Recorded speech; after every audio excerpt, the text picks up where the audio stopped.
asalaamaaleykum mbokk yi teel a gaawu ñaar fukki fan ak juróom-ñett ci rabiul awal muy weeru gàmmu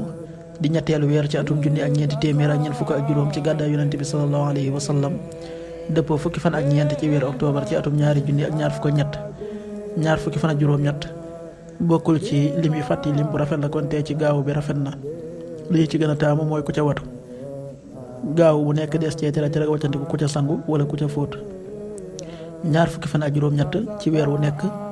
deesu ca tukki deesu ca yeggale ab sëy ñaanu bés bi maa ngi sàkku njëggalul yàlla mi aji màgg ji tey tuub dellu ci moom astaghfirullah al-azim wa atubu ilayhi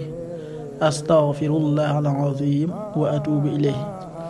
xadiisu bés bi yonent bi sallallahu alayhi wa sallam nee na jaam bi bu nangoo bàkkaaram daal di koy tuub sunu boroom dina ko jéggal bàkkaar bi xadis bi Buxaari nettali na ko qaala rasulullahi sallallahu alayhi wa sallam inna al abda ida atarafa bi dambihi summa taaba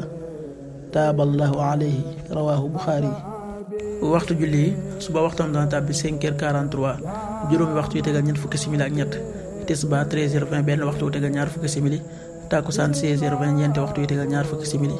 timis 18h50 juróom benn waxtu yu tegal juróom fukki simili gee 20h1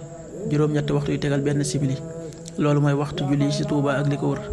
bu fekkee nekkoo Touba soo ko féetee penku ñaar fukk ak juróom-ñaari kilomètre ju ne wàññil benn simili soo ko féetee sowwu ñaar fukk ak juróom-ñaari kilomètre ju ne yokkal benn simili